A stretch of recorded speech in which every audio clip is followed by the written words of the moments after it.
Welcome to Get Over It, the consciousness transforming podcast for exceptional 21st century living. I am going to love this show. I know you are too, and we haven't even heard it yet. But we're speaking today with Lilith Dorsey, and she is the writer of the particular book we're talking about, Water Magic, Elements of Witchcraft. If you're wondering about witchcraft, if you're wondering about voodoo, however you want to say it, if you're wondering about gems, stones, and herbs, this is the book to get. She has a very interesting take, providing some historical background on many subjects, and then she talks about waters in many different ways. So you guys know that water, that book that came out about water a while ago, where you write your name like love on the water, and all of a sudden it fuses the bottle of water with love. That's great, but this takes it 10,000 times deeper. You're really going to love this show. Now, the information shared on Get Over It uses intuitive and pragmatic insight to help you shift your consciousness to break through the blocks and release energy that is no longer needed. Yes, we're going to help you let go of the BS that's been holding you back. But you guys know I always ask that question, are you truly ready to? And by the way, folks, BS is belief system. A bit about me for my new listeners: intuitive since birth. I'm a third generation intuitive with over 3 decades of experience supporting people to break through the blocks along their path. I'm a strategist for personal and professional transformation, revealing cutting edge information that enables you to prosper and thrive. I spent 25 successful years in corporate America as an executive sales professional, and I'm the founder of Healing Visions Ministries and the Northern California Children's Education Network, a 501c3 nonprofit. I provide consultations and healings in all areas of life that heal the mind, body, spirit connection, allowing you to live your very best life. Now, my clients tell me that I keep it real while providing them with accurate information to assist them along their journey as a spirit living a human existence. But they also say, if you really don't want to know, don't ask, Monique. My background includes a doctorate in metaphysics, Reiki master teacher, ordained minister, and clinical hypnotherapist. So whether you are stressed, depressed, or possessed, I can help. Find out more about me and the services I offer. Go to my website, and that's MoniqueChapman.com. And I invite you to like me on Facebook and follow me on Twitter and LinkedIn. My guest today, Lilith Dorsey, holds a master's degree, and she comes from many magical traditions. Her traditional education focused on plant science, anthropology, and film at URI, NYU, and the University of London. And their magical training and her magical training includes initiation in, she told me how to say this, and I'm going to screw it up, Lukumi. Is that right? Yes. Yes, Yes. yay! Haitian Voodoo and New Orleans Voodoo. She is also a Voodoo priestess and has been doing magic since 1991 for her patrons. She's written a documentary that I'm going to let her talk to you about, and she's also the choreographer and lead performer for Dr. John's Night Tripper Voodoo show. And guys, if you haven't checked it out, you need to. She's written many books on the subject, and we'll talk about those a little bit later. And her website is lilithdorsey.com, LILITHDORSEY.com. Welcome, Lilith. Oh, thank you so much for having me on, Monique. This is such a joy. I'm so excited about talking to you today. Thank you. I am so glad to have you on. The book is absolutely wonderful, Water Magic. Why water magic at this time? Well, ironically, the publishers came to me, my editor, Heather Green came, and she wanted to put together an element series, and it was really in the beginning stages, and she had some ideas, and I didn't even really think of myself as a water person. It was Uh-huh. just like, what? Because I'm a fire sign with an air rising and an Oh, air moon. So I'm you're. just like, what? What? Okay. But the more I started thinking about it, it was like, I'm dedicated to Oshun, who in the Lukumi Me and Santo too. tradition. Oh, that's wonderful. Uh-huh. Yay. Alafia. That's beautiful. Yay. So yeah, there's a natural connection there. For those of you who don't know, I mean, she's the Ashe, or the sacred energy of the river. So Uh-huh. I've always had that kind of water energy. I grew up in New York City next to the water, and now I live in New Orleans right next to the water. Oh, wow. Well, I grew up in Albany, New York. So yeah, I know you guys from New York City don't consider Albany, New York, but it is. And It now is. I It and is. now I live in San Yes. Francisco by the water. So hey, we I both, think. found our way around water. But let's back up a second and let me ask you, what is voodoo and how is it connected to witchcraft, or is it? I tend to say that there's a difference. I think both systems are magical, but they're also very different. When I talk about voodoo, there's New Orleans voodoo specifically, which is what we practice here in the city. And Hmm. that is a variation of African traditional religion. The roots of all of these trace back to Africa. If we look at voodoo or Haitian Vodun, which is another variant of it, that also goes back to Africa from the Benin region. If we look at some of the other traditions, they are from the Yoruba region or Nigeria. But this is the primarily where we're talking about. But if we look at New Orleans, it also blends with everything else that's here. It's sort of a spiritual gumbo mixed Hmm. with the Choctaw and the Chickasaw who were here before any of the Hmm. colonizers or enslaved people or Spanish or French or everybody else who decided to come through came through. And it really did pick up the best parts of all of that. It's a spiritual system based in nature. That's probably the simplest way I can explain it. It's based on the sacred energy or ashe of the universe that everything has, and just aligning yourself with that to be your best self and to go on your proper path through life. Well, how did it get such a reputation that, oh my goodness, if you practice voodoo, that, you're a horrible person, you're trying to manipulate people or situations, which in actuality, I think everybody's manipulating something or someone every day. But how did it get such a negative reputation, especially All right. here? Can I be real? Can I give like the black woman real talk on I, this for a I moment? want I want Black woman real talk. Okay. I might not be here, So folks, on the other end when when she's done, but no, no, no, I girl, think keep it there's real. two reasons. I think there's two reasons. First of Hmm. all, it was the magic that was of an enslaved people for over 400 Hmm. years. So if you're enslaved and the worst, most possible, terrible things are happening to you morning, noon, and night, and you have a really strong magical system, you're going to use whatever you can to fight back. So I think it did have more like, oh, how do I take this person out? Because maybe this person out you needed to take out was like hurting you or selling your children or raping you or some crap like Hmm. that. So you're going to develop some strong stuff like that. And yes, we do have that, but that's not what we choose to practice on a day-to-day basis, and that's not what the focus of it is. The focus is really on ancestors and a history of their religion. That's what the focus is, but Hollywood said it's something different, and I think colonizers said it was something different. For so many years enslaved people, they weren't allowed to have any books except the Bible. So Hmm. how are we going to still have a magical system? And that's where you get things like hoodoo and a lot of the Southern folk traditions where it did grow up without having the same kind of history and connection to Africa that they were allowed to have in Haiti, which was a free colony. It had its own problems, but they did Hmm. allow people to go back. Cuba allowed people to go back to Nigeria from the very beginning. So Hmm. that has a more formalized system, whereas voodoo and hoodoo, especially in the southern United States, are more free form, I think, is what I'm going to say. Okay. Well, it's interesting that, it's associated with the negativity of it for a while was associated with any and everything Black. But if someone who was outside of the Black genre came up and they wanted something done, the first thing they did was seek out a Black person to help them out. I mean, to me, it's just like really amazing how people just think that we're so powerful, which we are, but that we just want to do negative to, any and everybody, take this person out for whatever reason. And it's so not like that, folks. You can utilize this energy, this system, this very high spiritual system to help yourself in many ways. And notice I said help yourself, and then you can help other people.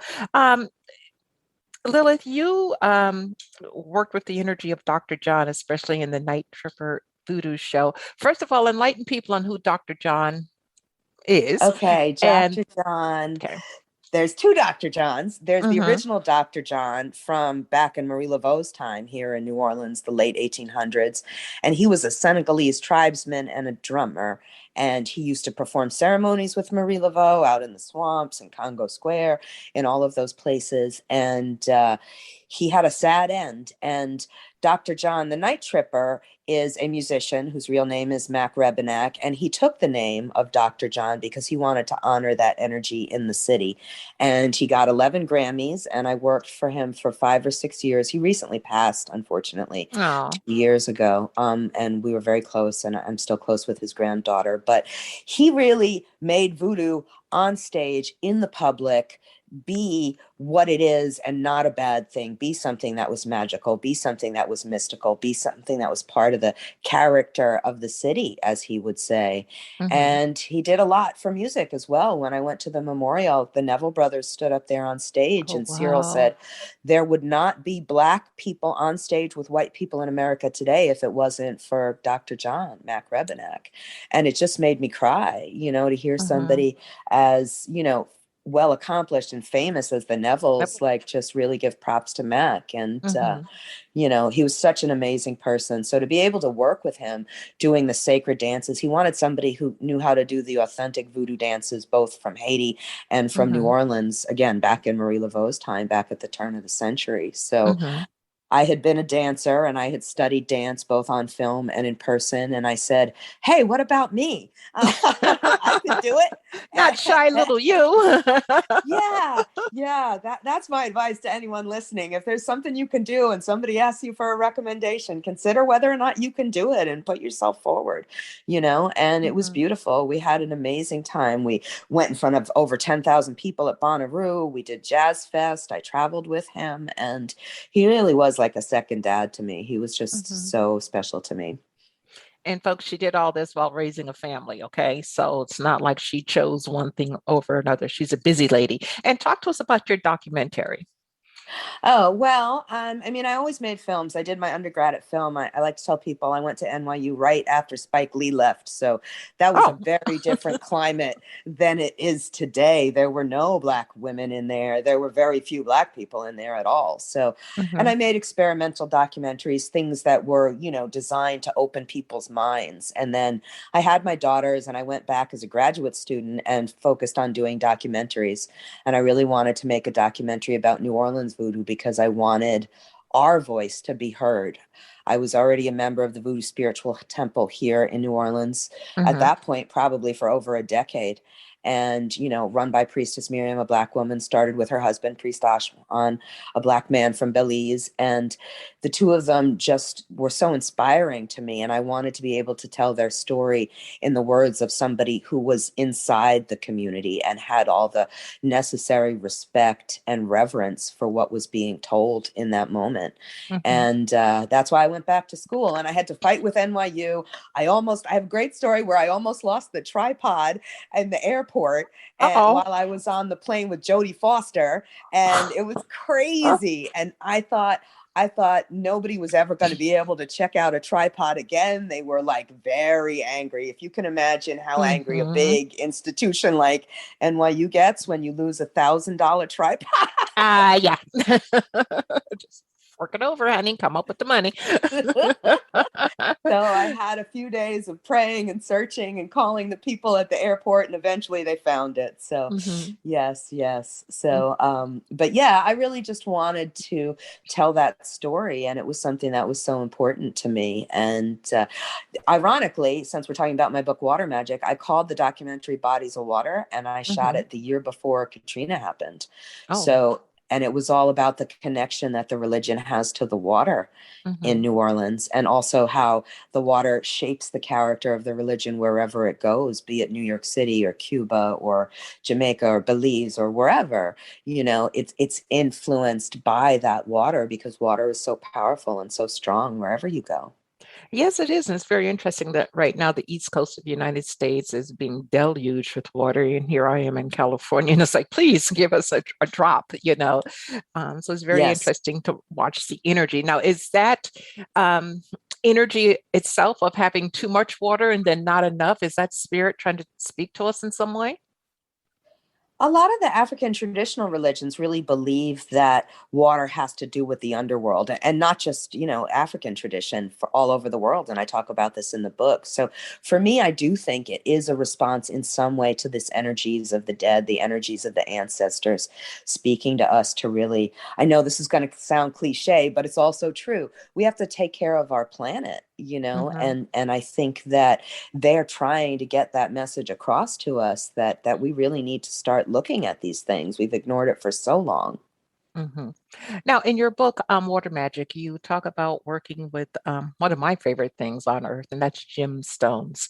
And you also share at great length what types of gemstones should never be immersed in water. Because some people say, "I'll just throw them in and put some salt on it, and it'll clear out everything." And you're like, "No." So, talk to us about how we can work with the energy of water in gemstones and possibly an elixir or two. Well, they make these wonderful bottles now that you can get where you can put the gemstones in a sort of cylinder that drops down into the thing. Mm-hmm. So it's not actually touching the water. And I think that's a great way of doing it, and a great way where you can, you don't necessarily have to worry about, oh, is this thing going to interfere? They also have plenty of people who've done the work for you and made the preparations. I remember getting some 20 or 30 years ago when it was new and it was amazing. It was like, oh my gosh, I'm drinking this stuff. Like, but I'm really big on magical baths and magical floor washes too, so Hmm. that's not necessarily something that you're going to be ingesting and drinking. Your bath, obviously you don't want it to be on your skin if it's toxic, but you could put your favorite crystal on the edge of the bathtub. That'll infuse the water, or the edge, or outside your shower when you're taking a shower. Both those things are possible. I Hmm. know a lot of us have favorite crystals that we use, and I have so many favorite crystals around here, hundreds. So it's something that I use very often, and Hmm. it's something that it speaks to me on a deep level, that I can have this thing for transformation, and it helps me. And we've seen science over time too, things like lithium and things like that actually turned into medications Hmm. from stones, so they really do have a healing power. Yeah. And that's something I wanted to highlight, that yes, maybe you're not used to working with water the same way I'm not 100%, always used to working with water, but I am used to working with stones. So I can access that water energy through certain stones like Mhm. turquoise, or, some of the other watery ones that people use to represent that energy. Okay. And talk to us a bit about, you mentioned that the spiritual bath. Some people think that a spiritual bath is just for getting rid of negative energy, but you can use a spiritual bath in many ways, along with the floor washes. So, how can we use a spiritual bath to help us heal the physical, mental, and emotional that we're not necessarily even aware of that we're going through something? I think it's great. I think this is one of these times where folklore and also science have proven exactly what we knew as magical people all along. Something like putting Epsom salts into your bath, that will drain out toxins, but it'll also drain out negativity. And it's something that people have been using for over 100 years. My great grandmother used Epsom salts, Hmm. so yes, it can be fancy, and you can buy fancy preparations and have it infused with oils and things like that, or have your own special oils that you really like and infuse it with that and put that into the bathtub. I like to tailor it to whoever is using it. And that's why I think one-on-one magic is really good. I really value you being an intuitive person, because then you get to work with those energies on an individual basis. You Hmm. know, everything is not going to help everybody the same way every medication Exactly. is going to help everybody. So yes, I can say rose quartz is something that's really good to use for healing and for blessings, but some people might hate it. It just might rub them the wrong way, and they'll Hmm. be a lot more receptive to a different kind of quartz for healing, like citrine, for example. Or Hmm. maybe they're attracted to dark stones like black onyx, or something like black tourmaline, which will absorb all the negativity and also create something in its wake, because we have to remember that so much of magic is about balance. And if we're taking something away, we've got to fill it up with something good. And I think that this is something to be mindful of when you're doing any kind of thing, a floor wash or a blessing. And the ATR is usually what we do is we'll do something for cleansing, and then we'll do something for blessing right afterwards. And it Okay. doesn't have to be gigantic. It could be, I like to have a spray bottle. So Hmm. that way I can just spray the doors, spray the doormats, spray the bed, those kinds of things. Okay. Yeah, Yeah. that works out pretty good. And quite easy. It's like, say you're a person for whatever reason you can't get into a bath. Can you utilize this in a shower or even soaking your feet in a tub of water with all of the ingredients? Oh, most certainly. Definitely. I like to recommend people, if they're just going to be doing their feet, that they do their feet and then both their hands for a few minutes, because that way, everywhere they walk and everything they touch will be influenced by this. But Okay. when I was living in the city, I lived in an apartment, and for some reason, I never saw the bathroom before I rented it. So I Hmm. spent 11 years in an apartment without a tub, and I would get a Oh. big tub and crawl into it with all the herbs and crystals and, holy water and rose water and all of that Hmm. when I needed to. It was Okay. ridiculous. No, no, it was actually good. I was going to ask you about the different waters because you go online and you read about Florida water and Hoyt's cologne, which is, I guess, a form of water, and all of these different waters. Does it really matter? It depends on what you're trying to do. I think, I'm a big believer in using tap water in a mindful way. This Hmm. comes from your spirit of place. Most people, it comes from a local area. So that's the water that's snaked underneath through all those pipes and made it directly to you. So that's the water that has all the magic, specifically picked up for you along the way, all the energy and everything like that. But when you're trying to do something that's a little bit simpler or more complicated, rather, you might want to use something. A lot of people like to use holy water. You can get Hmm. holy water from a church, or sometimes, if you're from a different system, I've gotten holy water from Hindu temples, or holy water from, people that were Wiccan or Hmm. practiced witchcraft, and just got them to bless the water in a magical way. My priest likes to bless it by throwing it up in the air, which puts it in the realm of the ancestors and the spirits, and then Uh-huh. catching it. Oh, that's cool. I love that. I just Yeah. love that. Yeah. I got chills on that one, folks. So, Yeah. that's one for you guys to pay attention to. But, the one thing we're all told by whomever that's in authority with health, drink water, drink water. You don't drink enough water. So, of course, we need to up our water intake, but can we ingest certain gym waters or herbal infused waters to accelerate any healing or to maybe even get rid of some energy that we don't want? Definitely. I would explore, like I said, if you have one that you really love and you're thinking about putting it in water, check it out. There are ones that are safer. There's ones that are less safe. There are ones that are already made. So I would definitely Hmm. suggest those kinds of things. Me personally, I like to use, I'm just a big quartz fan. It does Hmm. everything. In Brazil, they use quartz as sort of an all-purpose kind of thing, where you can use it for every single one of the deities down there, for every purpose. And then you can put your own sacred energy into it. And it's so readily obtained, especially in this country. We have a ton of it. Hmm. Now, the one thing that I haven't asked you about, and I'm going to now, is waterfalls. In your book, you talk about different sacred water sites, but Niagara Falls, girl, I went there when I was a kid and haven't been back. It's like a bucket list thing to go back, but it was so freaking powerful. Even just the drive too, once you got into the general vicinity, it like flipped the script on my aura and my being. So talk to us about waterfalls and how powerful they can be for us in transforming energy.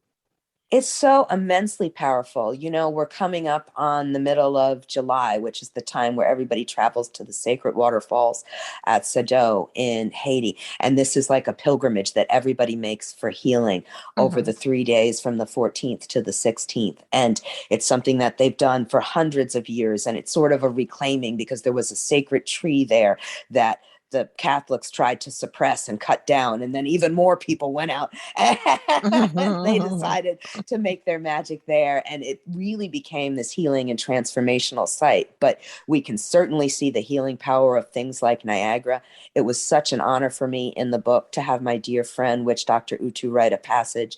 They have a sacred men's drum group up there in the Niagara Hmm. region. They've been in place there for over 20 years. They have a temple at the end of the Underground Railroad. So there's all that sacred energy of Niagara and all the people that lived there, from the indigenous people with the Maids of the Mist and all those legends coming Mm-hmm. up through modern time, and how it's just such a powerful site.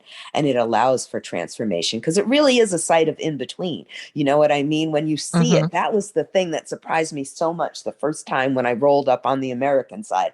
It looks like you don't really know something is coming. And then, Mm-hmm.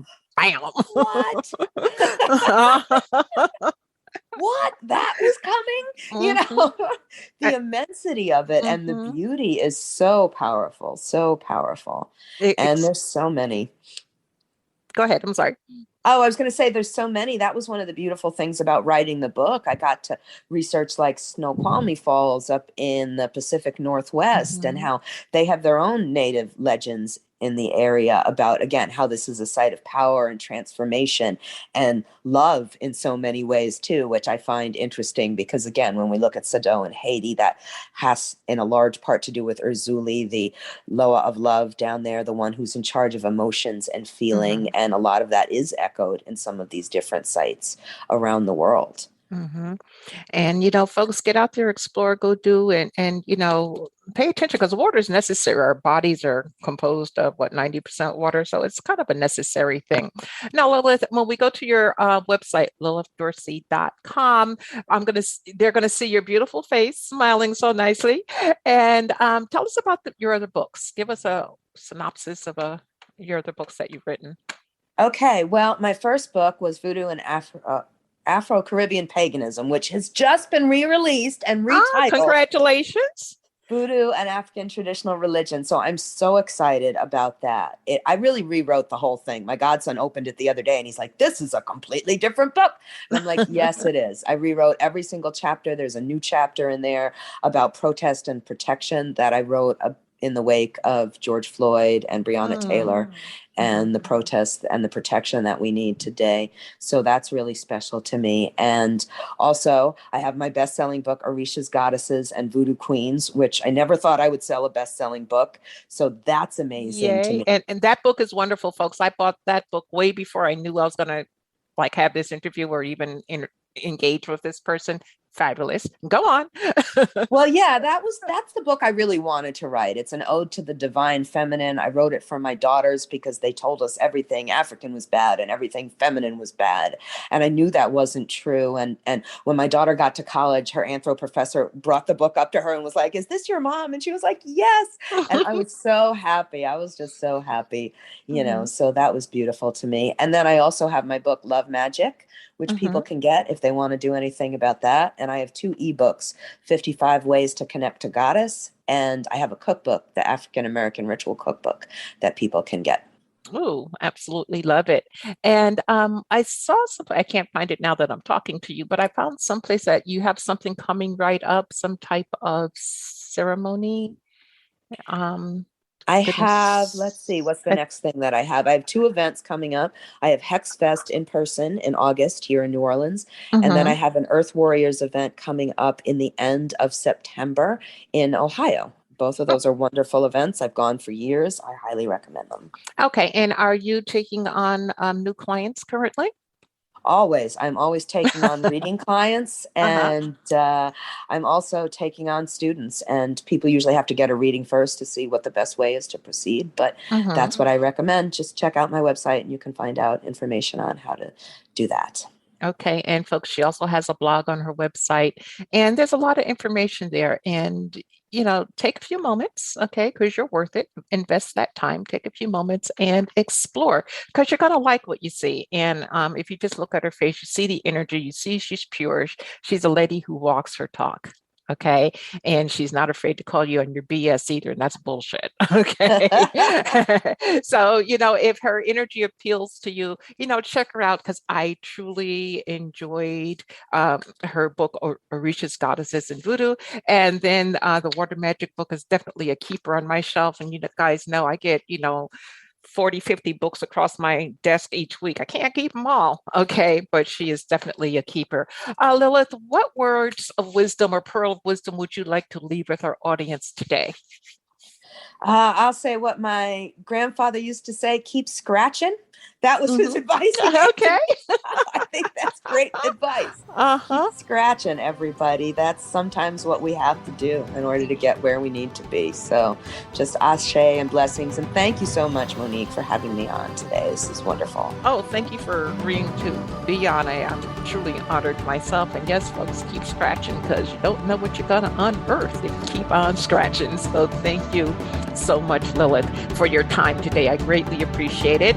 And thank you to the audience for being with us as we collectively get over it. And remember that the most important choice that you can make is what you choose to make important. Consider making the masterful choice of connecting with your ancestors. Abundant blessings, light, and love to all. Agape.